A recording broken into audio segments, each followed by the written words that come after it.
Hi, this is Mark again. Welcome back to QM Kung Fu.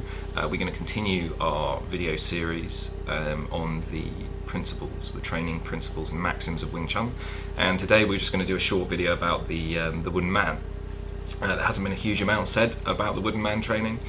It's more of a get on and do it type of thing, and also because it's newer. It's one of the more modern training tools, believe it or not. Okay, let's get on with it. So.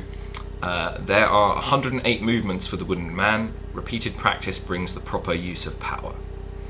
Now, first thing to say is depends on who taught you the form. So my particular lineage, the Wing Chun lineage, which I've got some other videos where I'll talk about my lineage.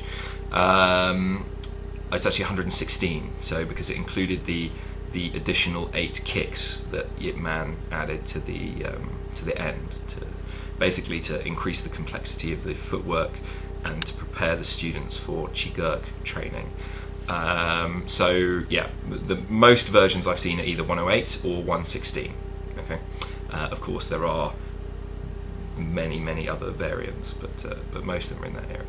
So anyway, so got a lot of movements, good number of movements from a Chinese numerology point of view as well, and then also repeated practice brings proper use of power. This is important. The wooden man is a power training tool in Wing Chun, and there are not very many. In Tai Chi or Bagua, for example, you've got tons of little accessory training, power training tools, Qigong sets, special forms, partner training drills with a lot of compression, weapons training, all this kind of stuff, right? In Wing Chun, you don't have very many. Again, as I've said before in other videos, it's a restricted, it's a cut down, it's an efficient kung fu system. So the wooden man is essential for, I'd say, 3 things really: developing the correct use of short distance power, developing the correct coordination of stepping and turning footwork with said power, and making sure the footwork is light and crisp and fast and powerful, and then also it extends the repertoire of the techniques in all 3 forms and blends them all together in a continuous manner.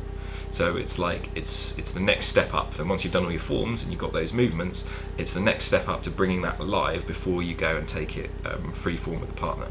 I mean, I think you should be doing all bits all together all the time, but in terms of difficulty level, the forms are sort of down the bottom there, and then you step up a level when you go to the wooden man, because it's more interactive. Okay, next one. Steps vary and always maintain close contact with the wooden man. So again, footwork is crucial, and this is some advice here. So your steps are not always going to be the same, because the thing moves around. It bounces around, it wobbles, it shakes, and then it even slides around depending on the type of wooden man that you have. So your steps are going to vary. So don't expect it to be exactly the same every time. You're going to have to learn to adapt and develop a sense of like responding and reacting to something that's not even alive. It's just a little bit more mobile than the air. And then the second one is part of that is a pointer, which is maintain close contact with the wooden man.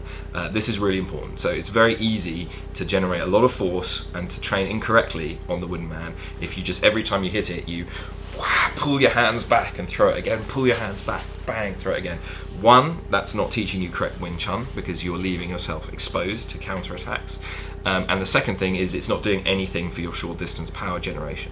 So the idea is that when you're in contact, boom, you take the quickest possible distance between point A and point B, and then you're still able to generate power. If you're cheating, then you're not doing the training properly. So this is very important. This is probably the most practical maxim out of these ones for when you first start training. Just pay attention to this. Okay, next one. Power starts from the heart and shoots towards the center line of the Jong. Okay, so this is another sort of classical training one. So in sort of the Chinese martial arts philosophy, in Wing Chun, you've got this kind of middle dantian. It's like the center of originator of force and heart and intent. Because of the way that Wing Chun is set up, you've got a kind of waist and stance that's like a solid base, like a support, a tripod, That's your core, and then it comes out and it shoots out and it's directed from the heart center. If you look at something like Tai Chi or Bagua, they'd say that all power begins from the Dantian and it originates outwards like a grenade exploding in all directions, right? Xingyi is the same, right? But because of the slightly different mechanics and setup of Wing Chun, you've got this you've got a stable tripod at the bottom, like a pyramid that's supporting you, that is your stance and your structure that's fixed and grounded, and then your middle Dantian essentially becomes the engine that drives and directs the force. So that's quite sophisticated, and don't worry if you don't get all that in one go. Keep having a think about it. So the first part is a little bit more complicated and involves a lot of thinking about how the core mechanics work in Wing Chun, and then the second one is it shoots towards the center line. So this is just a repeat of center line principle. So make sure it's always going. Your force is being directed into the middle of the Jong. And it's very easy not to do this when you start. Okay, next one. Up, down, back and forth. The movements are continuous. So I'm not going to spend too long on this one, but essentially it's telling you that you're bridging the gap between sort of a static series of form movements and something that's continuous and dynamic. So the movements move in all directions. They're not just being thrown forward. They're not simple like in the Sunam Tao. They're going up and down, back and forth, all over the place. And also they are continuous. So they are not stopping. So remember, Wing Chun is everlasting springtime, right? Movements there is no beginning or end. There is only continuity of movement. Okay, all right, that's just the first one. We'll come back and we'll redo one more short video just to polish off the last couple of these.